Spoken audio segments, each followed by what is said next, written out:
Dreaming myths. Not for a moment dare we succumb to the illusion that an archetype can be finally explained and disposed of. The most we can do is to dream the myth onwards and give it a modern dress. C.G. Jung Collected Works, Volume 9, Part 1. A myth is a public dream. A dream is a private myth. Joseph Campbell. There are certain areas of agreement between Jungian psychology and behavioral biology, with particular reference to the role of the collective unconscious and the function of dreams. The ethological view that dreaming sleep is necessary for an animal to update its strategies for survival by integrating the ethogram, the total behavior repertoire of the species encoded in the brain, with the recent experience of the individual is in close accord with the Jungian view, proposed 40 years earlier, that our dreams nightly put us in touch with the wisdom of the 2 million-year-old human being who exists as living potential within the collective unconscious of us all. In strictly biological terms, dreams are genetically determined behavioral rehearsals which, like play, prepare the organism for the eventualities of daily life. Thus, we can translate Alfred Adler's insight that dreams are dress rehearsals for life into the terminology of contemporary ethology, namely, that dreams play an indispensable role in organizing the ethogram, in our terms the archetypal program for life, into the complicated behavioral and psychic sequences involved in the crucial life performances of all mammals, such as courtship, mating, hunting, dominance, striving, and territorial acquisition and defense. That phylogenetically ancient structures play an important part in the dreams of human beings can be deduced from statistical studies that focus on the content of dreams. In one study of the common dreams of college students, for example, the following themes were reported in descending order of frequency: falling, being pursued or attacked, repeated attempts at performing a task, experiences connected with academic work, and sex. All these types of dreams, with the exception of those concerned with academic work, have fairly evident phylogenetic links. It is not surprising, for example, that a creature which in earlier stages of its evolution spent much of its life in trees should experience anxiety dreams of falling. Similarly, nightmares of being pursued or attacked are to be expected in a species whose primordial conflicts have involved hunting, fighting, and striving for dominance. Furthermore, the vital need to master changes in the environment, to acquire physical skills, perform religious and social rituals, and so on, require repeated attempts to learn and perform such tasks. Finally, the contribution of sexual behavior to the survival of the species requires no comment. Calvin S. Hall and Vernon J. Nordby, those intrepid collectors of dreams in the 1950s and the 1960s, also concluded, on the basis of their examination of more than 50,000 dreams, that a number of typical themes are repeated over and over again. By a theme they meant the same basic plot or event. This is true for individual dream series as well as for sets of dreams obtained from groups of people, they wrote. These typical dreams, we shall call them, are experienced by virtually every dreamer, although there are differences in frequency with which these dreams occur among individual dreamers and among groups of dreamers. The typical dreams reported by Hall and Nordby involved aggression, predatory animals, flying, falling, being pursued by hostile strangers, landscapes, dreams of misfortune, sex, getting married and having children, taking examinations or undergoing some similar ordeal, traveling, whether on foot, horseback, car, airplane, or ship, swimming or being in the water, watching fires, and being confined in an underground place. All people living in Western civilization will have these dreams at some time in their lives, they wrote, and many of them will be repeated again and again. Though Freudian by orientation, Hall and Nordby concluded these typical dreams express the shared concerns, preoccupations, and interests of all dreamers. They may be said to constitute the universal constants of the human psyche. Dreams thus provide us with copious evidence in support of Jung's hypothesis of the collective unconscious. One of Hall and Nordby's more interesting findings is that many more bad things than good things happen to the dreamer in his dreams. We infer from it that people conceive of the world as a predominantly threatening, unfriendly, hostile place. This conflicts sharply with the Freudian view that dreams are disguised wish fulfillments, and although they don't make this interpretation, their finding is susceptible to the biological explanation that one function of dreams is to alert and prepare the dreamer to encounter the kind of threats that were usual in the environment of evolutionary adaptedness. That is to say, the environment in which our species evolved and in which we have lived for 99% of our existence. Although Hall and Nordby insist that their research is uninfluenced by Freudian assumptions, these assumptions are nevertheless apparent. For example, they interpret dreams in which predatory animals with big teeth pursue the dreamer as castration dreams. They do not for one moment consider the possibility that such dreams could be phylogenetically determined. One dream that they cite as a castration dream in fact expresses the archetypes of landscapes, predation, and escape. A young man reported the following: "I dreamed that I was in a large open space and huge animals of all sorts, with wide open mouths and big gnashing teeth, were chasing me. I ran from side to side trying to escape them. The huge animal monsters finally hemmed me in. They were going to claw and eat me. I awoke." From the point of view of Jungian psychology, the finding of most interest is that certain symbols occur again and again in dreams of people from differing cultural and linguistic backgrounds. At about the time that Hall and Nordby were conducting their research, a fascinating study by Dr. Richard Griffith in the United States in association with Dr. O. Miyagi and A. Tago in Japan compared the dreams of 250 college students in Kentucky and 223 in Tokyo. More than 7,000 dreams were collected, and when they were examined to discover how often certain themes recurred, it was found that remarkable similarity existed between the two groups. Moreover, the recurrent themes detected are very similar to those described by Hall and Nordby. It seems that dreams return repeatedly to those themes. We would call them archetypal themes, which have typically concerned human beings always and everywhere. Again, Jung's axiom is confirmed. Ultimately, every individual life is at the same the eternal life of the species.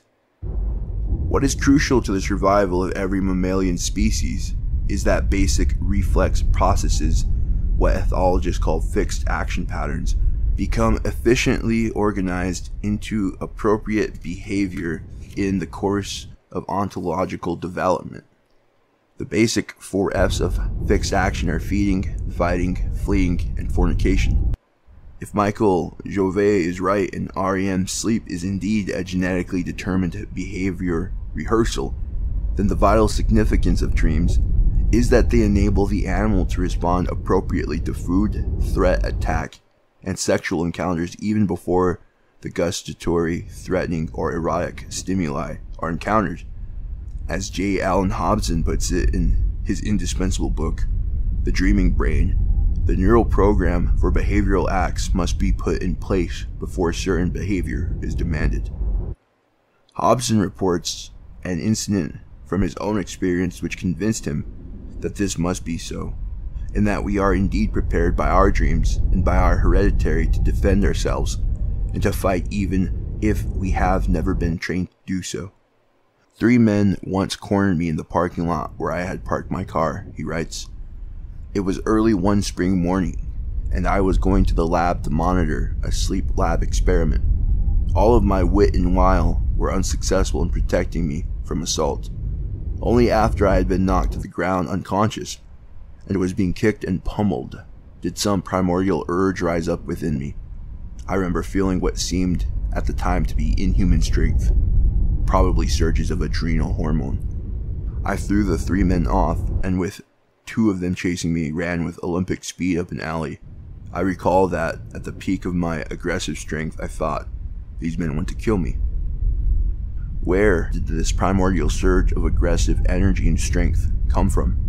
This particular set of behaviors had never before emerged, yet I was somehow capable of it. I certainly did not have time to learn it on the spot. I would not deny the value of childhood and adolescent play and the ritualized aggressive games of boyhood, but to look back even further, my guess is that the brain basis of many of these acts had been put in place and maintained over time for just such an occasion. It did not save my nose, which was broken into smithereens, but it did save my life. Hobson comments that, as with aggression, the sexual act is dependent upon fixed action patterns that have a life of their own, and are, apparently, in constant readiness so that, even after long fallow periods, an erotic encounter can result in instant performance. This fact could have reassured Oscar Hammerstein II, who married early. His future father-in-law demanded to know if he was a virgin, and Hammerstein readily asserted that he was. "You mean you're going to practice on my daughter?" retorted the irate parent. His anxiety was probably unnecessary. REM's sleep, erections, and wet dreams, particularly in puberty or adolescence, are outward signs of the role played by dreaming in the activation and maintenance of the psychophysical infrastructures responsible for sexual experience and behavior. As we know, it was this aspect of dreaming that was of primary interest to Freud, who overemphasized its significance and attempted to subsume all dream activity under its influence.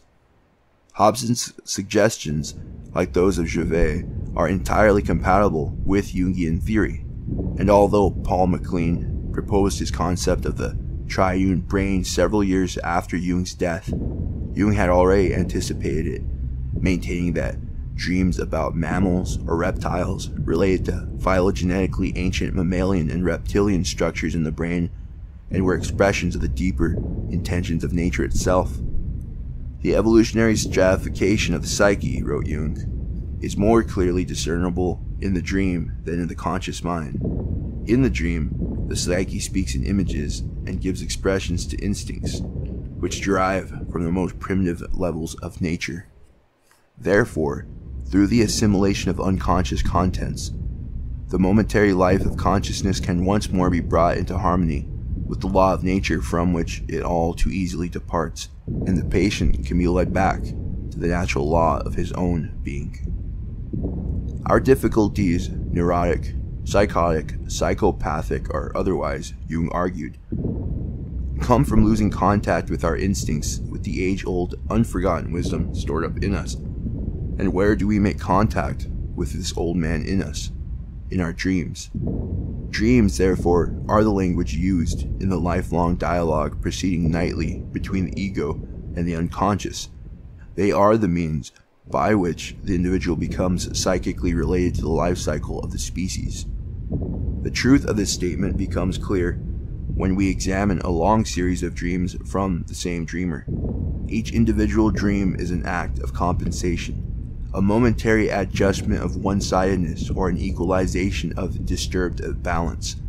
But with deeper insight and experience," wrote Jung, "these apparently separate acts of compensation arrange themselves into a kind of plan.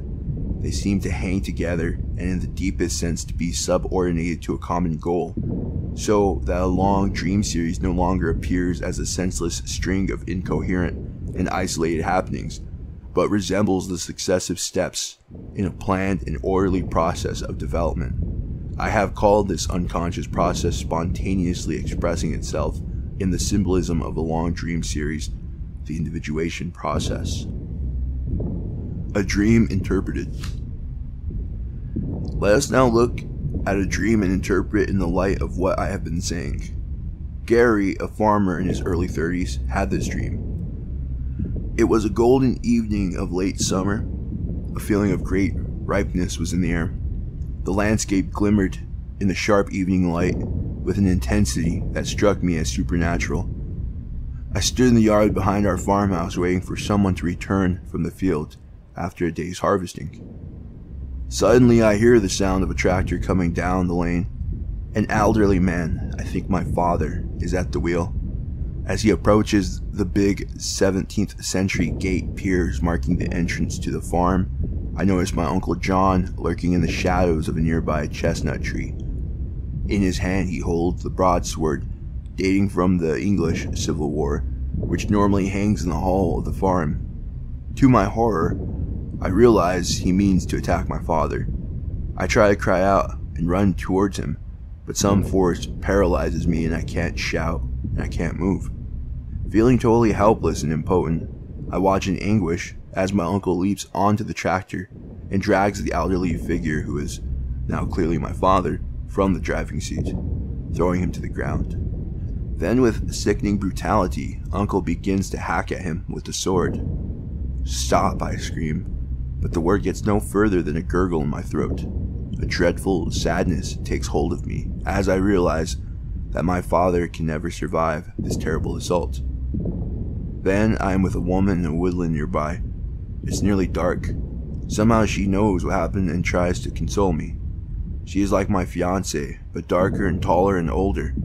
A bit like my mother, in fact. She tells me I must never forget what I've seen and must spend my life putting it right. I wake feeling drained, full of disturbed emotions. My heart thuds loudly, and I fear I'm having a heart attack. This passes, but the dream disturbs me for the rest of the day. In working together on this dream, Gary and I approached it in the classic Jungian manner. That is to say, I asked him to do some active imagination, to dream the dream onwards, so to speak, and also to provide his personal associations to the events and personalities in the dream. We then examined the cultural and archetypal backgrounds to the dream and shared, as fully as possible, the insights and feelings that emerged. Let us take each of these stages in turn. Active imagination. The first thought that struck Gary was that his uncle was a survivor. He could always justify and get away with anything he did, however shady. So there is no question of his owning up to the crime or facing up to the consequences of his terrible action. Since John had no idea that his attack had been observed, his first concern was burial of his brother's remains in a place where they would not be discovered. Gary said, I can hear his voice saying, "A murderer's first concern is to get rid of the body." Personal associations. Gary's father, Andrew, was the oldest of his siblings, and being the oldest, inherited the family farm when Gary's grandfather was killed in a tractor accident at the age of 63. Andrew's brother, John, the dreamer's uncle, was only a year younger than Andrew, and an intense rivalry had always existed between them. Although John's senior, Andrew was more sensitive, slighter of build, and less aggressive. As a boy, John had quickly learned to use his size and greater physical strength to intimidate Andrew, and made little secret of the fact that he despised his elder brother. Moreover, John had always been their father's favorite, and when the older man was killed, John bitterly resented the fact that it was Andrew who inherited the farm and not he. To add insult to injury, he considered Andrew to be totally untrustworthy of his position, for unlike John, Andrew was very green. He hated to use chemicals on the land and wouldn't have nothing to do with mechanized farming of animals. John, on the other hand, advocated the use of all the very latest scientific discoveries to maximize profits and productivity, as his father had left him an interest in the farm. So what did the family conflict mean to the dreamer?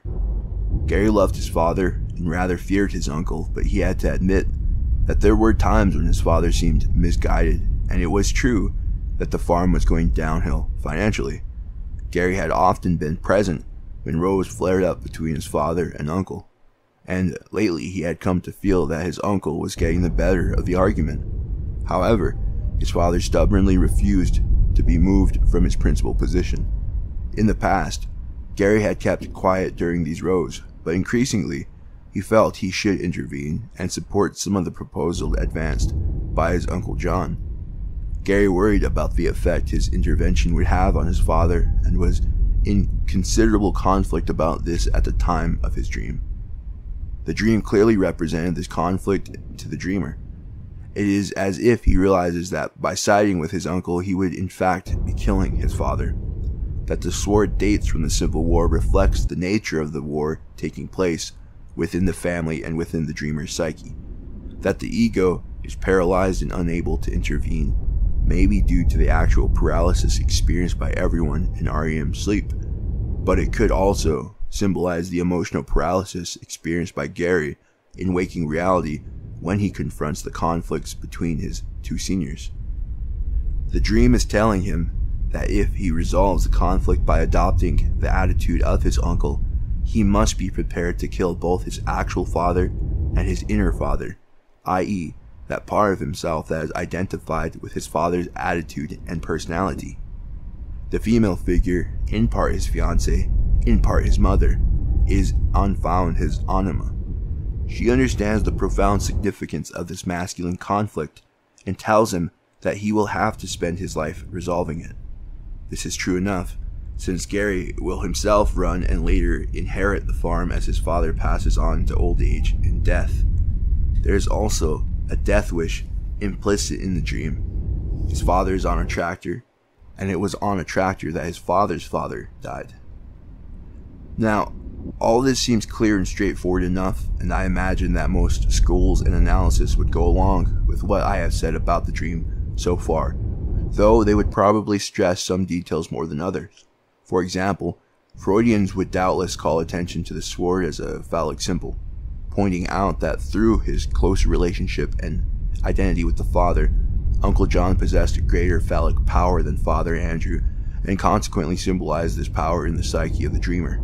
Also, the uncle's murderous actions represent the parasite in Gary, his desire to slay the father and inherit the kingdom, i.e. the Tractor Association. Freudians would doubtless interpret this Oedipally, especially in view of the resemblance between Gary's anima and his mother. What would a Jungian add to this? Inevitably, the cultural and the archetypal dimensions. Cultural associations. The 17th century farmhouse, the gate piers, and the broadsword all contemporaneous with the English Civil War. Like all civil wars, it was about power, who rules, the king or parliament. Oliver Cromwell cuts off King Charles' head and usurps his power. Cromwell's government is eventually removed and the king's son restored, but he is now a constitutional monarch who rules with the consent of parliament and the people. This history provides Gary with an allegory of what is happening in his own case. He is in the process of becoming a constitutional monarch who succeeds to the strife-torn kingdom ravaged by the struggle between his father, the king, and the uncle, Cromwell. Archetypal associations. Are there any parallels to this dream in mythology? Indeed, there are, many of them. The myth which leaps most immediately to mind, almost in its entirety, is that of Osiris. Osiris is far and away the most appealing of the Egyptian gods, the peaceful bringer of civilization. He taught people how to cultivate grain and the vine and to make bread, beer, and wine. He built the first cities and temples, and gave all these benefits to the known world, together with all the delights of music and the arts. All this was achieved without violence, but with goodwill and by example. But, alas, this is an imperfect world. Osiris has a jealous brother, Set, who wishes to seize power from Osiris and put it to his own egocentric ends. Together with a gang of accomplices, Set kidnaps Osiris, nails him to a wooden coffer, and casts him into the Nile. The coffer is carried out to sea and across the Byblos on the Phoenician coast, where it comes to rest at the foot of a tamarisk tree. Enter Osiris' wife, his sister Isis. She goes to Phoenicia and recovers the body of Osiris. To deceive Set, she hides it in the swamp of the Nile Delta, but there it is discovered by Set one night when he is out hunting by moonlight. Set attacks the body with the knife, dismembering it into 14 pieces, which he then scatters far and wide. Not to be outwitted, Isis seeks out the precious fragments and collects them together, except for one very important part, the phallus. She reassembles the pieces and, for the first time in history, performs the rites of embalmment, which restore the murdered god to eternal life. The phallus is replaced by the Djed pillar, symbol of eternal generativity. Osiris is an example of the great individual, the anthropos, and can be understood in representing humankind and the total archetypal endowment of the self. He is the embodiment of the creative genius in our species which transformed the hunter-gatherers into civilized agriculturalists. He also represents the principle of death and rebirth, for he is a vegetation spirit animating the corn, the vine, and the trees. Set is altogether different. If Osiris is the self in all its life-enhancing creativity, then Set is the grasping ego, hijacking Osiris's power for his own greedy and destructive purposes. It is significant that Set was not born naturally. He tore his way violently out of his mother's womb. Moreover, he had white skin and red hair, both of which the Egyptians disliked, especially the latter, which they compared to the pelt of an ass. So Set is a kind of prefiguration of a Nordic man who does violence to nature to satisfy his own ego needs. The parallels between the Osiris myth and Gary's dream are so striking as to require little comment. The dream casts Gary's father in the role of Osiris, his uncle John in the role of Set, and his mother, fiancée Anima, in the role of Isis. That the quarrel between the two brothers is over two contrary modes of farming, the organic and the technological, merely means that the myth has been brought up to date. In this dream, Gary has produced a contemporary myth, his own myth, tailor-made for our times. A further mythological parallel to this relationship between Gary's father and his uncle John is that between Prometheus, he who knows in advance, and his brother Epimetheus, he who learns after the event. Prometheus stole fire from the gods to compensate humanity for the prodigal stupidity of his brother, who dissipated the gifts of the gods and left humanity with few resources. For his brave act of defiance, the god punished Prometheus by binding him to the Caucasus and sending an eagle to feed on his liver every day. They also sent Epimetheus, the beautiful but treacherous Pandora, who brought death and destruction into the world. This myth tells in different guises the story of the fall. By defying the gods, the man becomes conscious of the laws of nature and subjects them to his will. Emerging from the hunter-gatherer state, he seizes all the goods of the world for his own gratification. Epimetheus is an impulsive bon vivant who, like Set, has no concern for the morrow. His motto is eat, drink, and be merry, for tomorrow we die. Needless to say, Gary had never heard of Osiris, and although he knew of Prometheus' gift of fire to humanity, he had no idea of Epimetheus' part in this sad history. When I told him of these things, he was visibly shaken and sat silent in his chair for 5 minutes before he could trust himself to speak. The outcome of this dream, and our work on it, was that his entire understanding of the conflict both inside and outside himself was transformed, and he was enabled in one session to see a way forward, which transcended the polar standpoints adopted by his father and his uncle. This also had the effect of furthering his personal growth and individuation. By relating the dream to its mythic context, Gary was suddenly able to see that his interpsychic drama was part of the greater drama being played out on a global scale, and this thought allied him in renewed sympathy with his father's cause, giving it a metaphysical, almost religious intensity. In Western civilization, Osiris lies slumbering in the depths of the collective unconscious, a sleep so profound as to resemble coma, while in the collective conscious, Set is both in command and on the rampage. Set has no time for the eternal cycles of nature, or for a civilized adjustment to them. He subverts everything to his own selfish needs in the here and now, with no concern for ecology or the morrow. When the bulldozers move in to rip up the countryside, Set is at the wheel. When 1,000 square miles of rainforest are to be laid waste, Set lights the fire. When a multitude of Iraqi conscripts is to be incinerated on the road from Kuwait City, Set is at the controls. For Set puts himself against the laws of nature, and like all true outlaws, rapes and pillages with no thought of the consequences. Set is an ecological psychopath, and in our world, he rules. Put in psychological terms, Set is the selfish ego divorced from the selfless self. For what we do to the environment is a direct consequence of what we do to ourselves. There is only one thing wrong with the world, said Jung, and that is man. Gary serves as a good example to us all because he demonstrates a means of healing the split between the ego and the self, so that Set and Osiris may be reconciled. we should attend with great seriousness to our dreams. Dreams are the pillow talk of the ego and the self.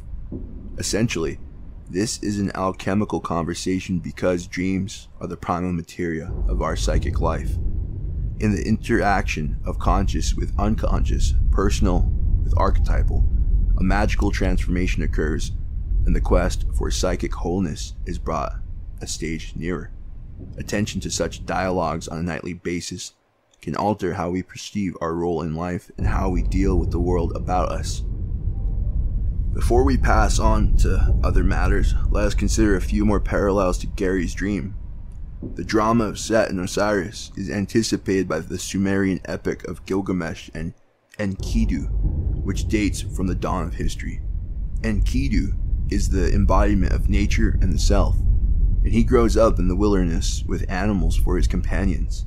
On the other hand, Gilgamesh, king of Uruk, the first great city of the world, with its ramparts and enormous wealth, is the heroic ego who casts off the ancient modesty of the hunter-gatherer living in harmonious balance with his surroundings, and by a bold exertion of his will, slays the monster Humbaba and lays waste the great forest of cedar trees stretching from the Lebanon to the Euphrates. He coerces Enkidu into assisting him in this gigantic task, displaying the discipline, determination, and iron will through which the ego can so successfully annex the energies of the self and put them to the service of its own inflated ambitions. For the king of the ramparted Uruk has altered the unalterable way, abused, changed the practices. The words speak to us of a truth even more familiar now than when they were impressed on the ancient clay tablets all those thousands of years ago. Great civilizations come and go, but the human psyche goes on grappling with the same issues, generation after generation.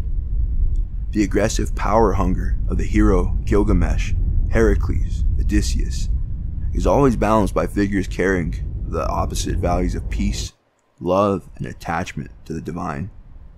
As Frank Cawson points out in an important manuscript on the hero archetype, the hero must die. Instead of a weapon, Dionysius carries a wand sprouting an ivy leaf. Orpheus strums his lute. Christ holds a shepherd's crook, while the Buddha sits in quiet meditation, his hands open and unarmed.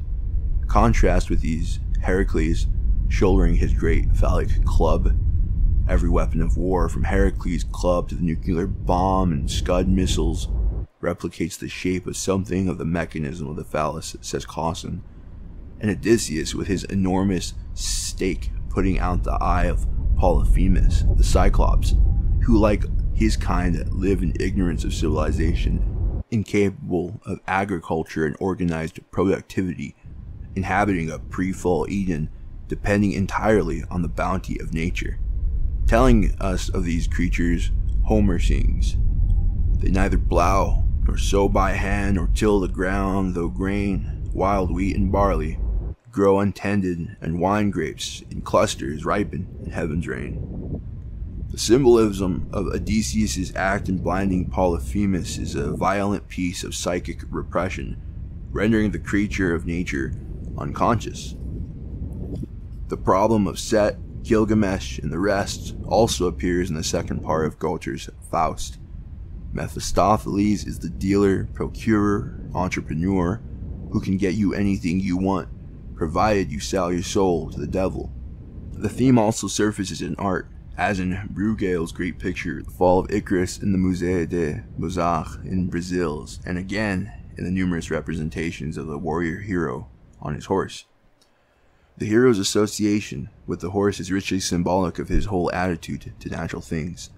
A beautiful creature of elemental power, of speed and grace. The horse is something to be captured, possessed, mastered, and exploited. The hero harnesses it to his chariot, shackles its mouth, breaks it in, whips it, forces it to obey his will. Alexander the Great, riding Bucephalus, conquers the known world, from Macedonia to the Hindu Kush and beyond. Genghis Khan and his marauding gang of bloodthirsty heroes gallop across the steppes of Asia, footing, pillaging, raping, murdering, spreading terror and misery wherever it pleases them to go. Horse breaking can stand as a symbol for what the masculine ego does to nature when it goes after fame, fortune, and the other F's in the hero's vocabulary. As the warrior hero treats his horses, so he treats his women and the feminine in himself. The anima is rigorously repressed, as it is in the training of young soldiers to this day. There can be no place for gentleness or compassion when killing's to be done. The greatest happiness for a man, declared Genghis Khan, and the greatest joy is to defeat and exterminate the enemy, to destroy him in his very roots, to take all he possesses, to force his wives to weep, to ride his best and beloved horses, and to have the joy of possessing his beautiful women. Women are objects to be enjoyed as much out of a sadistic desire to humiliate their menfolk as out of the urge for sexual gratification. Yet even in the hero, the self still works to express all its potentials in life, including relationship with the feminine. Eventually, the most warlike Mars will seek his Venus, Ares his Aphrodite, Odysseus returns to Ithaca to drive out the suitors and be reunited with Penelope. Usually the anima has to wait for the warrior to weary of his material conquests before she can contrive to conquer him. In Gary's case, however, there was no such waiting. The anima was alive to his problem, and when he shared his dream experience with his fiancée, she understood it. It confirmed many feelings she had been keeping to herself.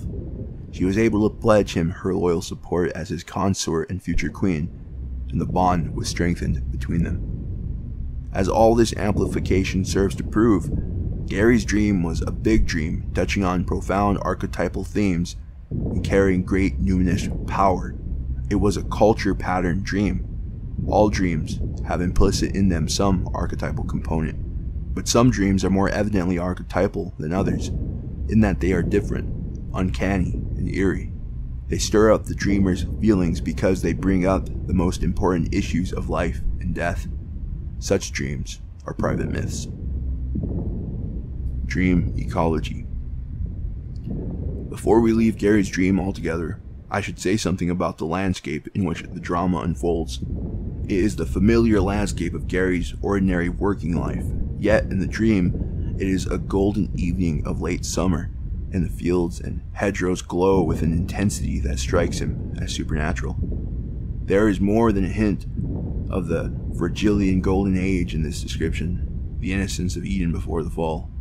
The desire to evoke this paradise and lament its loss is the intention behind much poetry. William Wordsworth, Thomas Hardy, Gerard Manley Hopkins, A.E. Housman. Music, Frederick Delius, Edward Elgar, Ralph Vaughan Williams. And art, Cloud, Poussin, Constable, the Impressionists. Many would attribute such nostalgia to a fantasy idealization of childhood, but it clearly goes deeper than this, for such intense feelings begin early in childhood itself, presumably because children live so much closer to the archetypal realm of experience and so inhabit an animated world. Animals, plants, trees, streams, the wind, all are alive and self-aware, relished through a participation mystique of projective identification. Children share that nature mysticism common to all primal peoples, which the romantic poets elevated into an aesthetic device, and which Jung discovered as a boy sitting on a stone in his father's garden. Am I the one who is sitting on the stone, or am I the stone on which he is sitting? One has but to make the effort of imagination to remember what it was like. As a child, I would look at a prospect of fields, woods, hills, and streams, marvel at the varied variety of color, the dancing glints of light on leaves and water, and wonder, did it look like this in the 18th century? A glow of delight would come with the answer, yes it did. Years afterwards, I wondered what that was about. I'm sure that it was a glimpse of the timeless world, the world as our ancestors have always seen it, the sense that it is not I here perceiving this landscape as a private film show, but the primordial survivor gazing upon it through my eyes. At such moments I became vividly, transcendently alive, inspired with a heightened awareness of unique selfhood within an eternally human context. Landscape is numinous to us in dreams and waking reality because it is, to use Jung's phrase, born in us as a virtual image. It is an archetypal given, so to speak. In his childhood, Gary came to know and love every acre of meadow and woodland that had belonged to his family for nearly 400 years. One reason why he sympathized so powerfully with his father was that it caused him physical pain to think of the brutal transformations the full mechanization would bring. The sense of continuity was precious to him, and the idea that it all could change was intolerable. Here too he shared in a collective predicament, one which we in England have endured since the beginning of the Industrial Revolution, but which people in America, with its wide open spaces, are only just beginning to comprehend. The 19th century poets and painters warned us that what we were doing to our landscape would ultimately destroy our souls. Hopkins' poem is a poignant example. What would the world be once bereft of wet and of wildness? Let them be left. Oh, let them be left, wildness and wet. Long live the weeds in the wilderness yet. In the past, places changed so slowly that we could return to the scenes of our childhood for intimations of permanence and eternity. This is becoming increasingly difficult. Like a George Orwell hero searching for the magical pond where as a boy he saw an enormous carp, we find nothing but a shopping mall, a housing development, or an industrial estate. It seems that one of the unavoidable pains of growing older in the contemporary world is the anguish of loss, the willful destruction of what one knew and loved as a child. The result is alienating, enraging, bereaving. One has lost not only a beloved corner of the earth, but a precious part of one's humanity. The primordial survivor weeps. Into my heart an air that kills, from you far country blows. What are those blue remembered hills? What spires, what farms are those? That is the land of the lost continent.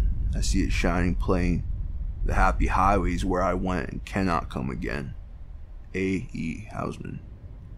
Later I shall argue that the forces in the contemporary world which are hostile to nature are also hostile to our dreams, and that we will continue to maltreat our environment as long as we maltreat ourselves.